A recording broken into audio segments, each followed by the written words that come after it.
दोस्तों, भारत की तस्वीर आने वाले समय में बदलने जा रही है। भारत हर लिहाज से खुद को आगे बढ़ा रहा है। भारत दुनिया के बड़े देशों में 7वें नंबर पर आता है। वहीं भारत में सबसे ज्यादा यूथ की संख्या है। इसके साथ ही भारत अपने देश की सेनाओं को मजबूत बनाने के लिए आए दिन मिसाइलों का परीक्षण कर रहा है। वहीं आप तो जानते ही हैं कि भारत में पिछले साल ही राफेल भी शामिल हुआ है, जो वायुसेना की मजबूती को और बढ़ा देगा। आज हम आपको भारत की रक्षा सेनाओं में मौजूद हथियारों, शिप्स, हवाई जहाज और इतने तरह के रक्षा उपकरणों से रूबरू करवाएंगे कि आप भी देखकर हैरान रह जाएंगे कि भारत के पास सैन्य ताकतों में कितनी बड़ी जत्था शामिल है। और इन्हीं सब से भारत को एक महाशक्ति बनाने की रेस में देखा जा रहा है। तो चलिए आपको भारत की ताकत से रूबरू करवाते हैं। भारत कितना ताकतवर है और क्यों चीन कभी भारत से भिड़ने की कोशिश नहीं करता है, इसके कारण को आप भारत की सैन्य शक्ति से समझ सकते हैं। वहीं रक्षा बजट डिफेंस में कितना बड़ा हिस्सा इन्वेस्ट करता है, यह भी आपको बताएंगे। तो चलिए बिना देरी किए शुरू करते हैं। दोस्तों, भारत की जनसंख्या विश्व में दूसरे नंबर पर आती है, जो वर्तमान समय में 138 करोड़ बताई जाती है, जिसके आने वाले समय में बढ़ने की उम्मीद है। इसके साथ ही भारत में जहां पहले पुरुषों के मुकाबले महिलाओं की संख्या कम थी, वहीं 2020 से 2021 में किए गए सर्वे में नए रिजल्ट आए हैं, जिससे महिलाओं की संख्या पुरुषों के मुकाबले बढ़ी है। अब बात करते हैं भारत के डिफेंस बजट की। भारत ने साल 2020 से 2021 में अपना रक्षा बजट 66 बिलियन $US निर्धारित किया था।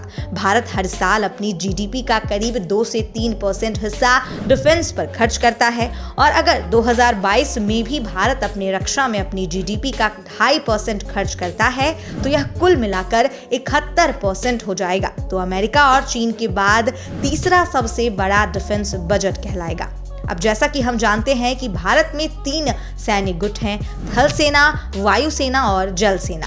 इन तीनों में अलग अलग सैनिकों की संख्या देखी जाए तो थल सेना में 12,03,000, वायुसेना में 1,03,000 और इंडियन नेवी में 67,000 सैनिक हैं। कुल मिलाकर हमारे देश में सैनिकों की संख्या 14,03,000 है। बात करें हथियारों की, तो भारत के न्यूक्लियर संपन्न देश है, जो हवा, जल और थल तीनों जगह न्यूक्लियर हमला करने की क्षमता रखता है, जिसमें भारत के साथ चीन, अमेरिका, रूस, फ्रांस और इजराइल देश ही हैं जिन्हें न्यूक्लियर ट्राइड क्षमता हासिल करने में सफलता मिली है। भारत के पास वर्तमान में 165 न्यूक्लियर वॉरहेड हैं, जिनकी संख्या फ्यूचर में और बढ़ सकती है। वहीं मैन बैटल टैंक की बात करें तो भारत विश्व में चौथे नंबर पर आता है, जिसके पास 4,750 मैन बैटल टैंक मौजूद हैं, जिसमें कुछ प्रमुख हैं जैसे T-90 भीष्म, T-72 विजय और इनके अपग्रेडेड वर्जन, जिनकी संख्या भारतीय सेना में 4500 से अधिक है। इसके साथ ही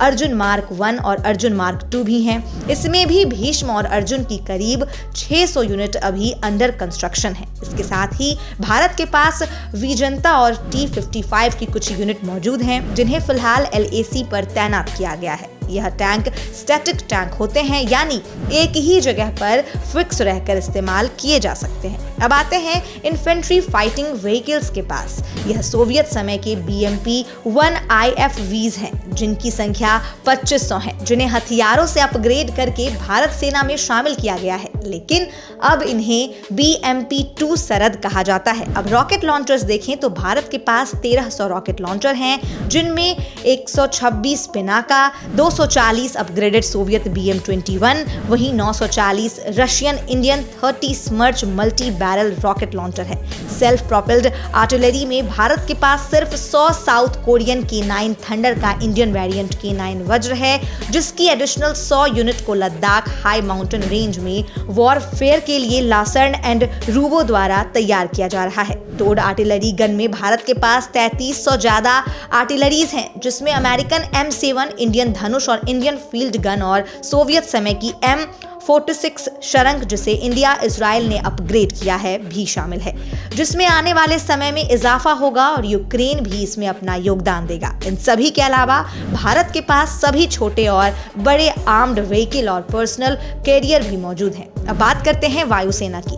भारत उन 10 देशों में शामिल है जिसके पास हवाई ताकत बड़ी मात्रा में मौजूद है। भारत में वर्तमान समय में 2130 से ज्यादा एयरक्राफ्ट मौजूद हैं, जिनमें 500 से ज्यादा फाइटर और इंटरसेप्टर जेट्स हैं, जिनमें शामिल हैं Rafale, Sukhoi, Su-30 MKI, MiG-29, Miraj 2000 और HAL तेजस। साथ ही इनमें शामिल 64 MiG-21 भी हैं, जो जल्द ही रिटायर्ड होने वाले हैं। इसके अलावा भारत के पास डेडिकेटेड अटैक के लिए भारत के पास 120 UK made space jet Jaguar है, जिन्हें डारेन 3 से अपग्रेड किया जा रहा है। बात करें हेलीकॉप्टर की तो भारत के पास सभी तरह के हेलीकॉप्टर हैं, जिसकी कुल संख्या 800 के करीब है, जिनमें 22 American Apache attack helicopter, 15 Russian Mi-24 attack helicopter के साथ इंडियन रुद्र और लाइट कॉम्बैट हेलीकॉप्टर भी शामिल हैं। बाकी हजारों ट्रांसपोर्ट ट्रेनर्स और स्पेशल मिशन एयरक्राफ्ट वायुसेना की इन्वेंट्री में मौजूद है। अब बताते हैं इंडियन नेवी की फायर एनर्जी के बारे में। इंडियन नेवी के पास अभी एक active aircraft carrier INS Vikramaditya है, वहीं दूसरा INS विक्रांत आने वाले समय में शामिल होने वाला है, जो फिलहाल अपने आखिरी ट्रायल के सी ट्रायल टेस्ट पूरे कर रहा है। समुद्र के अंदर ही ताकत की बात करें यानी सबमरीन की, तो भारत के पास 18 सबमरीन्स हैं, जिनमें 2 न्यूक्लियर पावर सबमरीन्स हैं। इन्हीं में से एक INS अरिहंत एक्टिव है, वहीं दूसरी जल्द ही नेवी में शामिल होने वाली है। बाकी submarines diesel conventional electrical submarines हैं।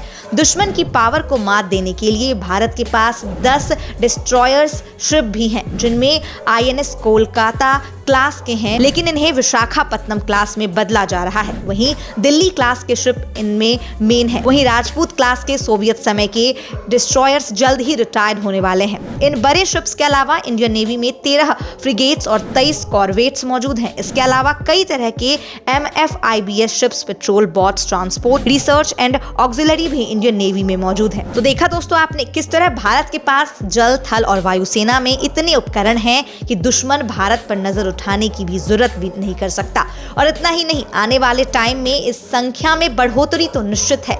इसी के हिसाब से भारत को महाशक्ति के रूप में देखा जा रहा है, जिसका सीधा कंपटीशन चीन के साथ है। अब देखना होगा कि भारत कितनी जल्दी अपने आप को महाशक्ति के रूप में तैयार करने में सक्षम होता है। तो दोस्तों, क्या है आपकी राय, हमें कमेंट करके जरूर बताएं। साथ ही अगर यह वीडियो आपको अच्छी लगी तो इसे लाइक जरूर कर दीजिएगा। वहीं हमारे चैनल को सब्सक्राइब करना बिल्कुल न भूलिएगा।